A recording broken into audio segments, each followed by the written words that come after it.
Teman-teman semua, kembali lagi di Studio Kecil Podcast. Podcast saya kecil, isinya gede. Bersama gue Dikuh lagi dan lagi. Pasti bosen ya nggak sih?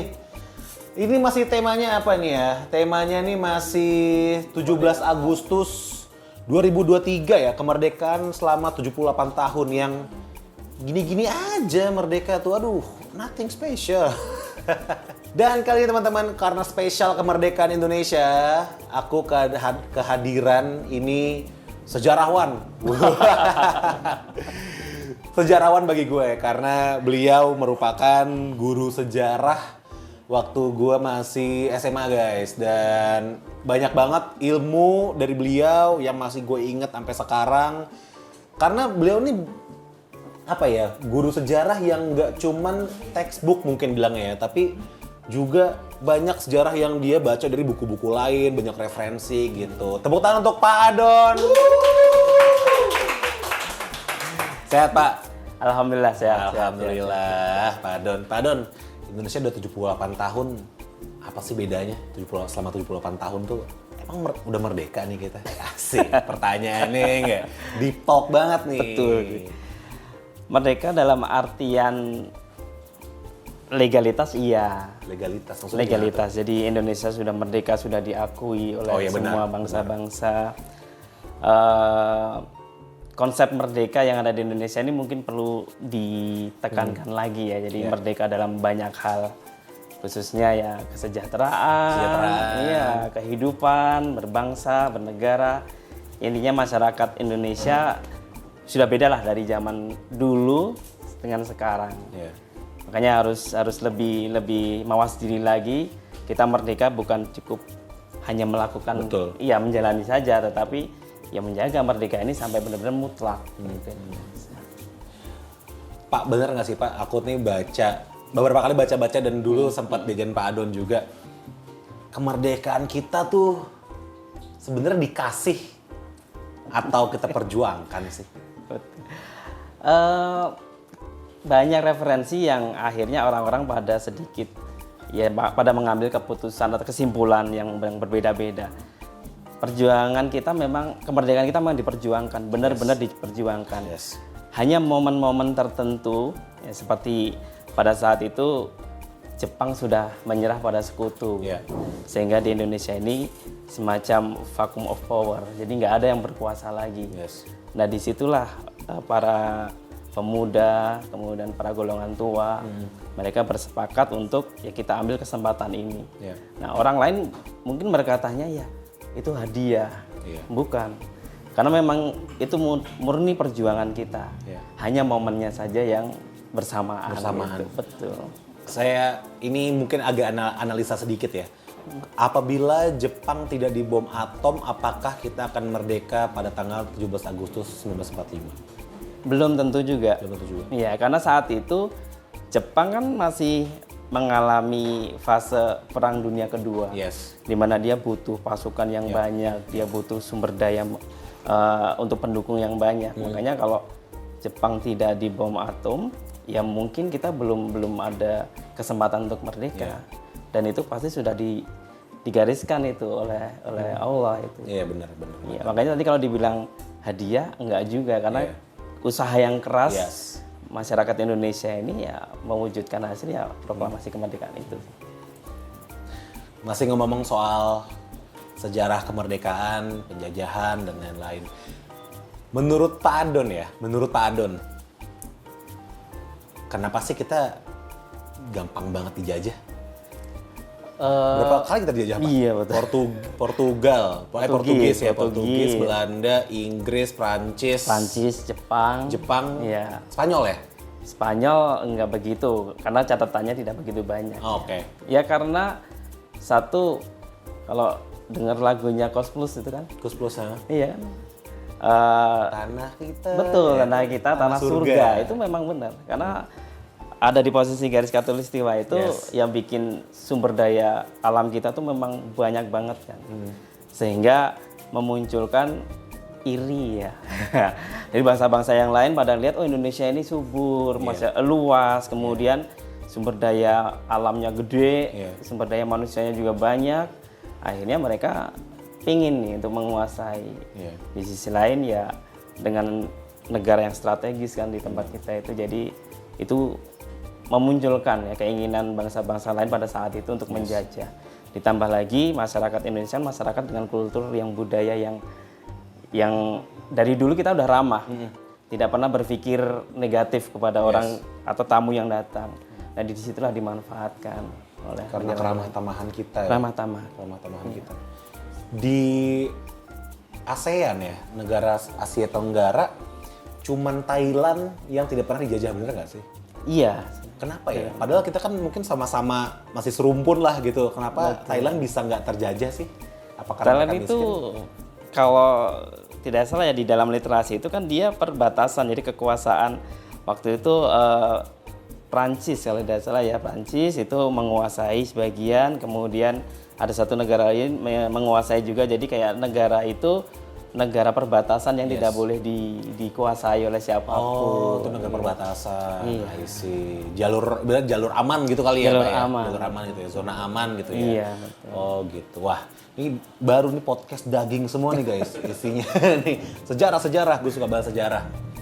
Alright. Nah, ini ada pro kontra soal penjajahan Belanda. Belanda yang kita tahu waktu kita masih SD, SMP, SMA, kita dijajah selama 350 tahun. Ada yang bilang, enggak, kita dijajah cuman selama 142 tahun. Betul. Sisanya VOC. Itu gimana Pak maksudnya? Sebenarnya 350 tahun itu kan terhitung dari awal mereka datang ya. VOC itu. Iya, awal mereka datang, karena mau nggak mau ketika VOC datang sudah memonopoli semua perdagangan. Disitulah bentuk penjajahan di awalnya, karena kan segala sesuatunya langsung dikelola.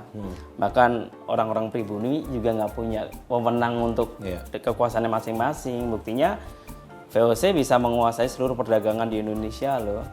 Nah dari situ banyak 350 itu muncul ya ketika diakumulasikan aja. Benar. Iya, apakah benar 350 tahun ya sekitar itu. Sekitar itulah sekitar ya. itu. Gitu. Betul. Padahal nggak semua wilayah dijajah selama 350 tahun yang digabungi itu. Betul. Contohnya seperti Aceh itu cuma dijajah 40 tahun kalau nggak salah. Betul. Betul ya? Sekitar 40 tahun. Betul. Karena dia cuma dari 1901 sampai ya 44 sekian. Betul, iya. Betul. Hey. S5 berluhur. Gurunya Pak Adon. Tapi udah nggak ngajar ya Pak? Udah nggak ngajar. Iya.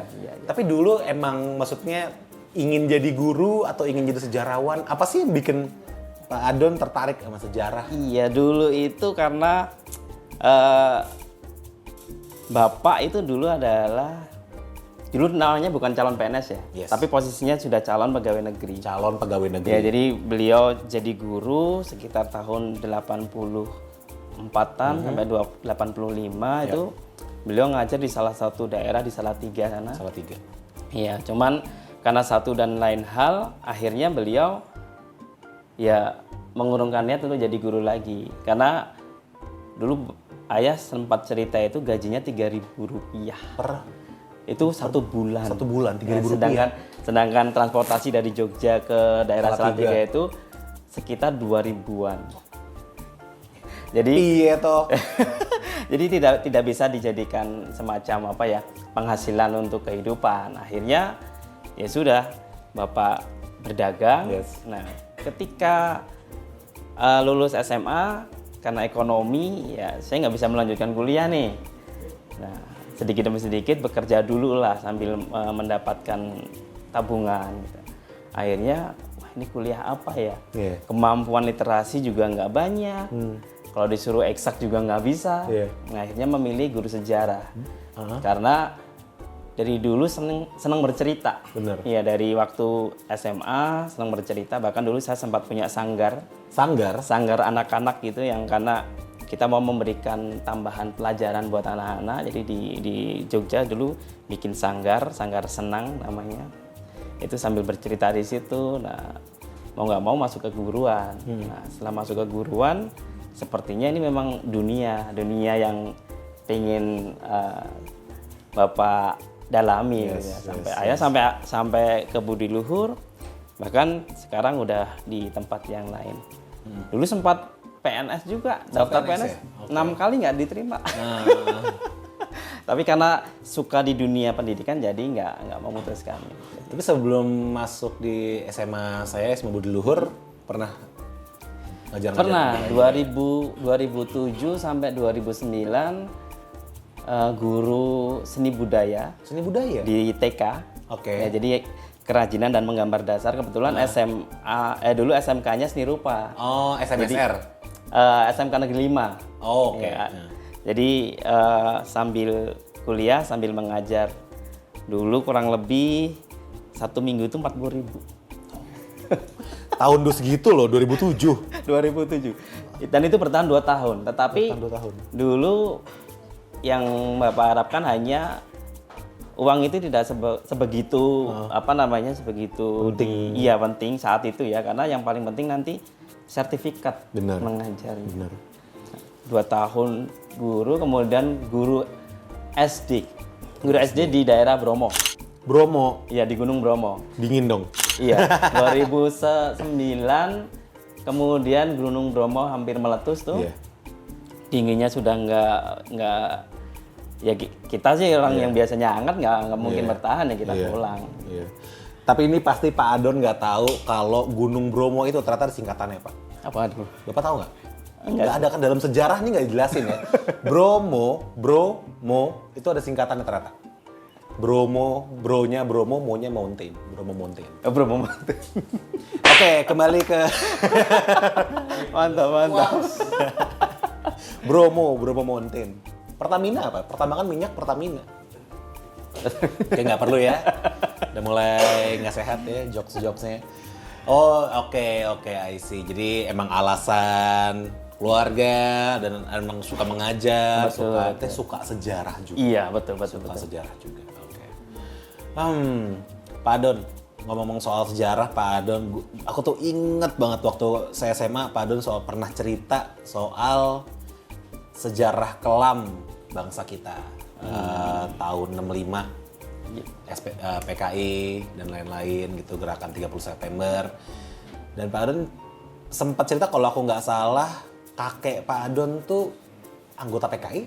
Iya, sebenarnya bukan anggota ya, karena di masa-masa tahun 65 setelah G30 SPKI meletus, kemudian di tahun 66 terjadi pembersihan ya atau penumpasan, yaitu beberapa orang yang memang dalam tanda petik nih namanya tercatat dalam keanggotaan pasti akan ditumpas gitu ya. Tetapi waktu itu saya ingat ayah bapak bercerita bahwa sebenarnya karena bekerja di institusi yang di situ notabene-nya ada orang PKI-nya, jadi ketika namanya muncul ya dianggap ikut gitu. Padahal beliau ini kakak saya bukan anggota PKI gitu. Jadi memang ada namanya di situ ya dianggap dia terlibat ya, padahal ya kalau dilihat ya bukan juga gitu kan. Iya, karena pada waktu itu standarnya untuk penumpasan kan nggak ada. Iya. Yang penting namanya tercatat sebagai keanggotaan PKI ya sudah ditumpas saja. Nah, dinamakan sejarah kelam sebenarnya karena itu termasuk ya paling menyedihkan lah di Indonesia ini. Jadi berharapnya jangan sampai terjadi lagi lah hal-hal seperti ini. Amin. Itu kalau nggak salah 3 juta nyawa ya melayang. Betul, Pak, sekitar 3 juta nyawa melayang. Dan itu nggak jelas, maksudnya bukan berarti mereka anggota PKI, bisa aja orang salah ini, salah iya, itu. Banyak, gitu ya. banyak, iya. Itu kelam banget guys, kalau kalian mau nonton ada salah satu dokumenternya, coba nonton Senyap sama nonton satu lagi tuh apa ya? Senyap sama apa ya yang satu lagi tuh? Jagal. Nah, Senyap dan Jagal itu filmnya Joshua Oppenheimer. Bukan Robert Oppenheimer ya. Joshua Oppenheimer itu orang Jerman kalau nggak salah. Itu filmnya sempat dilarang beredar di Indonesia. Sebenarnya filmnya tuh nggak berbahaya sih. Dia tuh cuma mewawancarai yang Senyap itu dari sudut pandang korban, yang Jagal dari sudut pandang pelaku. Gitu. Jadi buat referensi, buat ini ya boleh ditonton aja. Gitu. Oke, tapi Pak Don, ngomong-ngomong kan G30 SPKI itu sejarah kelam, lalu sempat ada filmnya. Kalau menurut Pak Don itu filmnya benar nggak sih seperti itu dalam sejarah? Dalam kacamata sejarah sih, karena dalam sejarah hanya bisa melihat merunut aja sih ya. Tetapi benar dan tidaknya cerita itu karena pada tahun itu juga dokumentasi sangat minim. Minim ya? Ya, jadi saat itu digambarkan memang kondisinya seperti itu. Yes. Hanya saja apakah itu memang kejadian yang Detailnya seperti sesungguhnya atau itu ya? detailnya ya Nggak tahu kita ya? sih belum tahu, dan sampai hari ini juga belum terungkap juga gitu. Tapi ngomong-ngomong soal PKI ya, kenapa sih beberapa tahun terakhir tuh nama PKI itu diangkat kembali ke permukaan? PKI udah nggak ada. Iya, karena secara ini generasi yang sekarang ini banyak orang-orang yang mungkin tidak begitu mengetahui sejarah tentang PKI seperti apa. Jadi mereka memunculkan simbol-simbol. Yes. Ya, jadi kita itu punya trauma tentang hal itu, sehingga ya harapannya itu sudah nggak ada ya jangan lagi ada gitu. Seandainya pun memang ada masalah ya mungkin itu penyelesaiannya bukan di ranah kita gitu kan. Jadi hanya bisa mengingatkan aja gitu kan, jangan sampai muncul lagi itu karena trauma itu jangan sampai terjadi lagi. Benar. Tuh guys, nah itu banyak sekali muncul-munculin. Cuman hati-hati tuh mungkin konspirasi atau propaganda. Weh, gila bahasanya ya kan. Ngerti banget. Ngomong, ini mungkin saya ngajak teman-teman studio kecil, ada yang mau nanya sejarah-sejarah nggak ke Pak Adon? Nggak ada ya? Pada nggak suka sejarah ya? Gue suka sekali sejarah-sejarah ini. Pak Adon, keren banget nih ngomong-ngomong soal sejarah kemerdekaan. Gimana kalau kita bahas sejarah Indonesia lagi tapi soal masih hot nih ya tadi soal PKI. Emang bener ada katanya ya, ini konspirasi ya, bahwa Soeharto dalang di balik. Wah, gitu. Ini denger ini. Habis ini saya pulang tangkap nih habis bikin video ini ya kan. Aslam ditangkap aja. Dia content manager. Ya itu memang banyak hal yang belum terungkap ya. Artinya siapapun yang mendalangnya kita sampai hari ini masih menjadi misteri, tetapi yang jelas dalam hal ini kita hanya bisa menjaga jangan sampai itu muncul lagi aja gitu. Karena banyak hal yang ya kalau tadi dibilang konspirasi itu akan memunculkan banyak stigma, banyak pikiran-pikiran yang takutnya ini diarahkan kemana-mana gitu kan. Jadi karena itu sejarah yang memang sudah terjadi dan tidak mungkin kita hapus. Tetapi yang intinya saat ini kita sebagai generasi muda menjaga ya dengan integritas kita, karena kita berpancasila kan, berketuhanan yang Maha Esa. Jadi itu aja yang menjadi pegangan utama, selebihnya kita jaga semuanya. Kesatuan Negara Republik Indonesia ini. Setuju Pak. Tepuk tangan untuk Pak Adon dong. The best. Saya belajar sama beliau banyak banget pembahasannya dari tadi PKI lah, Illuminati, Freemason, bahwa dunia ini dikontrol oleh satu orang. Wah, apaan? Nggak. Bahaya.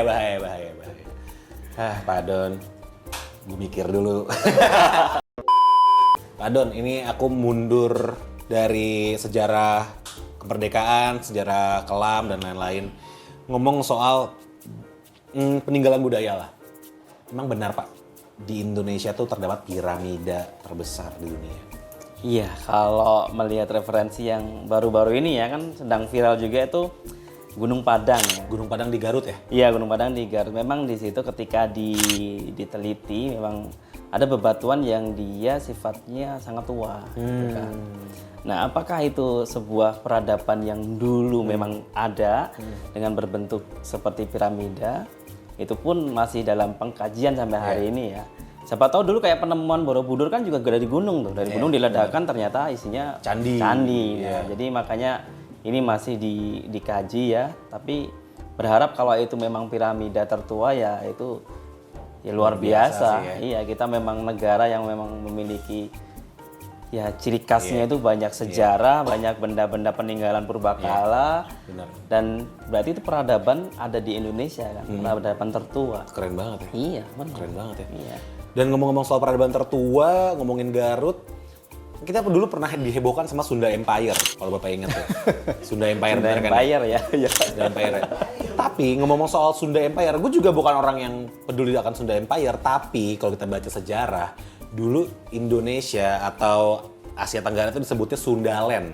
Sundaland. Kenapa disebut Sundaland, Pak? Sundaland ya, agak sedikit referensinya kurang ya, tapi justru Sunda kan memang di kawasan Nusantara kan, Nuswantoro dulu justru malah dari Nuswantoro. Ya Nuswantoro itu dimunculkan namanya itu kan dari zamannya Patih Gajah Mada. Iya, jadi kita tuh nggak tahu negara kita tuh panjang, berpulau-pulau dan banyak sehingga disatukan. Iya disatukan dengan sebutan Nusantara ini, Nuswantoro itu. Bahkan nama Jawa sendiri kan dulu kalau dilihat dari bahasanya kan Jawawut tuh. Jawawut. Ya artinya itu semak-semak gitu ya. Makanya di Jawa ini dulu kayak kalau baca referensi yang lain tuh kayak Jawa ini kan pakunya apa namanya dunia. Indonesia kan. Indonesia. Iya. Karena di situ memang letaknya dewa-dewa dan lain sebagainya. Oke. Dan ngomong soal Jawa ya, mungkin karena ada Aslam juga. Dulu aku tuh pernah ada bacaan di mana kapal-kapal dagang Jawa itu justru yang duluan ke Eropa, duluan ke India, duluan kemana-mana, katanya seperti itu. Bahkan yang kita pelajarin di SMP katanya Islam atau Hindu atau Buddha itu datang ke Indonesia dari orang-orang India, orang-orang Gujarat segala macam. Tapi kalau menurut yang saya baca ya, aku lupa bukunya, ntar saya mungkin cari ya. Itu justru kapal-kapal Jawa ini yang ke India dan pas pulang bawa orang-orang India, kata seperti itu. Jadi bukan orang India yang dagang ke Indonesia, bukan, tapi justru dijemput sama orang-orang Jawa itu. Iya. Katanya seperti itu. Iya, itu salah satu referensi yang Bapak baca juga sama. Jadi masuknya pedagang-pedagang dari Arab, dari Gujarat itu memang banyak ya. Banyak, hanya aja beberapa teori mengatakan memang dari mereka yang datang ke kita. Nah, teori-teori itu dilihat dari ya memang kondisi saat itu sepertinya ya memang negara kita bukan negara yang yang memiliki pondasi yang kuat untuk membangun sebuah kapal. Bayangin aja kalau dari dulu kan katanya orang haji sampai berbulan-bulan karena kapal aja kan. Itu pun sudah modern ya. Apalagi ini belum modern, tapi dari beberapa referensi yang lain ketika ada lagu Nenek Moyangku Seorang Pelaut, ya Bapak percaya aja karena memang negara kita negara maritim loh. Nggak salah kalau orang-orangnya juga sebagai pelaut memiliki bakat berlayar kan. Itu bisa aja, cuman mungkin suatu saat kita akan teliti bersama dan ada teori nanti kan. Saking kita negara laut, negara maritim, sampai ada teori kata orang-orang Eropa sana bahwa Indonesia itu adalah Atlantis. Iya. Karena dari sumber alam yang banyak ini kan dalam catatannya Bapak lupa namanya, dia pernah mencatat bahwa Atlantis itu negara yang kaya raya, ya.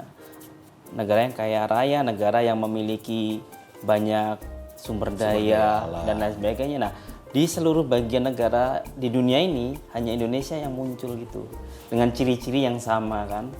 Bahkan dulu ilmuwan Yunani sudah mencatatkan itu, kalau nggak salah Socrates atau siapa ya pernah mencatatkan bahwa di Indonesia ini di negara bagian selatan ya negara Indonesia itu Atlantik, memang Atlantiknya. Bahkan orang pada datang untuk melihat benar nggak sih sambil menyelam dan lain sebagainya. Tapi sebenarnya yang bisa dilihat adalah kekayaan alam itu. Atlantis itu kekayaan alamnya kan luar biasa. Dikatakan negara yang paling makmur. Makanya ketika lihat dengan kondisi Indonesia, ya itulah Atlantis. Tapi benar apa enggaknya ya memang kita nggak bisa pungkiri kalau Indonesia ini negara yang sumber daya alam berlimpah banget. Semua orang mengakui itu. Emang benar kata Kus Plus juga benar ya. Negara ini tanahnya tanah surga. Ya buktinya banyak penjajah sampai 6 negara menjajah kita karena kekayaan alamnya. Sekaya itu negara kita ya berarti ya. Tapi kenapa banyak yang nggak sejahtera, Pak? Deep nih. Agak deep nih. Kesejahteraan ya. Sebenarnya tingkat kesejahteraan itu kalau bagi Bapak itu hanya tingkat rasa mensyukuri aja sih. Ya, ketika kita belum bisa mensyukuri ya tetap berkurang terus. Iya, itu sih. Tapi kesejahteraan tuh menurut saya pribadi ya, nih mana kamera nih. Kesejahteraan tuh omong kosong. Anjir. Karena di sebuah tatanan negara harus ada yang miskin dan harus ada yang kaya, itu namanya roda ekonomi, benar nggak? Ya. Kalau semua orang kaya, hancur. Betul. Contohnya waktu siapa orang terkaya di Afrika namanya? Aku lupa. Bukan Sulaiman, siapa ya? Ya dia tuh orang terkaya lah di Afrika, bahkan di dunia katanya. Emasnya tuh berlimpah-limpah katanya seperti itu. Suatu hari saat dia mau naik haji, dia melewati Mesir. Iya. Saat melewati Mesir itu dia bagi-bagiin emas cuy, sebongkah-bongkah cuy. Karena banyak banget, kaya banget dia, dilempar-lemparin. Terus apa yang terjadi setelah beliau melemparkan emas ke Mesir? Mesir bangkrut. Karena semua orang kaya. Semua orang kaya. Karena semua orang kaya ya, seperti itulah. Ngomong soal kekayaan alam dan orang-orang kita yang baik ya, baik orang Jawa, orang Sunda kayak sama aja ya kayak. Karena ada teori ini Pak, ini correct me if I'm wrong ya kalau salah. Ada yang bilang justru karena kita tuh keenakan, udah alamnya berlimpah, mau minum tinggal ke sungai, mau makan tinggal semuanya hidup, rumput ada, pohon-pohonnya semua buah-buahan banyak, sehingga membuat orang-orang kita itu pemalas. Iya, tetapi menurut Bapak tidak sepenuhnya benar ya. Jadi memang dengan kondisi alam ini kan ada sangkut pautnya juga dengan adat yang dulu sudah diberikan ya. Kayak istilahnya di Jawa itu ada istilahnya terimo ing pandum. Artinya menerima apa yang kita miliki aja. Jadi tidak dituntut atau tidak dipaksa untuk mencari sesuatu yang lebih gitu kan. Jadi ya kadang-kadang hari ini udah minum kopi, udah ngerokok, udah cukup. Iya benar. Itu kan jadi itu yang menjadikan budaya, bukan budaya tapi kayak kebiasaan masyarakat yang notabene-nya ya sudah senang dengan kondisi yang seperti itu, atau kalau kita boleh bilang ya mereka sudah di zona nyaman, jadi nggak dipaksa untuk keluar dari zona nyaman, akan mencari kenyamanan yang lebih lagi. Betul. Oh iya, benar sih. Karena itu menyangkut sama satu analisa, apa sih kalau sebutannya menganalisa manusia itu apa sebutannya? Antropologi. Ya? Katanya kenapa sih orang-orang Eropa, orang-orang bule itu mereka lebih advance secara pemikiran, secara budaya dan lain-lain. Katanya justru karena di negara mereka tuh kesusahan. Karena di negara mereka tuh ada 4 musim dingin, musim panas, musim semi, musim gugur. Sehingga mereka harus berjuang mati-matian untuk bertahan hidup, sehingga itu membuat otak mereka tuh advance gitu. Seperti itu katanya. Sedangkan orang-orang kita negara tropis, adem, enak, panasnya enak, makanan semuanya enak, itu mungkin katanya sih itu membuat kita tidak se-advance orang-orang bule yang lebih terancam setiap hari. Betul, mungkin. Oke, Pak, ini ada pertanyaan dari Instagram. Katanya Soekarno itu kaya raya nggak sih sebenarnya? Soekarno kaya raya dalam hal apa kan? Nah, ada yang bilang gini, emangnya katanya kalau hartanya Soekarno itu ditemukan katanya bisa membayar hutang negara. Wah, apaan tuh? Emang dia ngumpetin harta karun? Ya memang di masyarakat ya, khususnya kalau dulu Bapak pernah itu ada teman juga yang suka dalam dunia klinik gitu kan. Oke. Itu pernah menemukan harta, kemudian di situ ada emas yang bertuliskan Soekarno. Tapi itu belum bisa digunakan, harus ada ini dan itu gitu kan. Jadi kalau dibilang kaya ya kita lihat di masa akhirnya juga bukan yang memiliki, justru miskin ya. Iya. Kemudian kalau banyak hal yang tadi kekayaan bisa membayar lunas hutang-hutang Indonesia, ya buktinya sampai sekarang kan itu tidak terjadi kan, tidak ada gitu.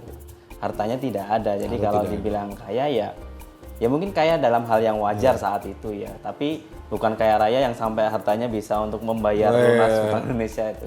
Mungkin kalau sepertinya nggak mungkin. Kalau proklamator kita Pablo Escobar mungkin bisa membayar hutang negara Kolombia ya, gitu. Oke, tapi kenapa Soekarno mohon maaf ya, kenapa Soekarno di masa akhirnya dia justru susah, bahkan cenderung miskin dan sakit-sakitan gitu-gitu. Ya karena dalam hal terakhir kali kayak Bapak baca referensinya kan memang kondisi sakit yang sudah berlarut-larut kan. Kemudian beliau juga tidak bisa memimpin lagi karena saat itu sudah muncul Super Semar. Jadi ya di masa akhirnya beliau hanya kalau tidak salah hanya sebagai tahanan rumah kan. Kenapa tahanan? Itu sih kita tidak begitu mengetahui ya konsep yang dilakukan saat itu. Hanya saja di beberapa referensi beliau terakhir di Wisma Yoso dan sampai meninggalnya di situ sih. Gitu sih. Banyak ilmu ya guys ya, banyak ilmu sejarah. Ada lagi. Katanya, emang benar Pak nih ya, pertanyaan lagi Pak, patung pancoran itu menunjuk ke arah sesuatu yang berkaitan dengan Soekarno. Apa sih? Emang iya, bukannya itu Sunda Kelapa? Apa Sunda Kelapa toh? Ya, itu kalau yang referensi Bapak baca itu bukan menunjuk ke arah sesuatu ya. Cuman itu menunjukkan bahwa pemuda itu harus punya tujuan dan impian. Yes. Jadi kita harus punya cita-cita. Nah, makanya di situ dia menunjuk dan itu bukan menunjuk sebenarnya, menggapai. Oh, menggapai. Menggapai cita-cita. Bukan nunjuk ya. Bukan. Oke. Nah, mungkin sebagai penutup nih, masih ngebahas Soekarno, Presiden, tadi kan ada bahas-bahas yang lain. Kita sudah mendekati 2024 ya, masa-masa pemilu, Presiden gitu. Tanpa kita harus memihak atau apapun ya, tapi kalau saya tanya Pak Adon sebagai orang yang suka sejarah gitu, pernah mempelajari banyak-banyak presiden lah di luar sana gitu ya. Sebenarnya yang cocok menjadi pemimpin negara Indonesia tuh orang yang seperti apa? Presiden ya. Presiden ya. Yang jelas beliau ini nanti memiliki jiwa kepemimpinan yang tinggi. Kemudian memahami kultur Indonesia. Indonesia itu kultur budayanya. Indonesia itu tidak hanya ada satu suku loh, banyak suku. Indonesia tidak hanya satu agama loh, banyak agama. Yes, betul. Indonesia juga tidak hanya ada satu kelompok loh. Indonesia itu banyak sekali. Jadi pemimpin yang nantinya akan memimpin harus seseorang yang berjiwa kesatria, yang dia mampu mengayomi semuanya, dia mampu memberikan yang terbaik tanpa memandang tadi ras, suku dan golongan.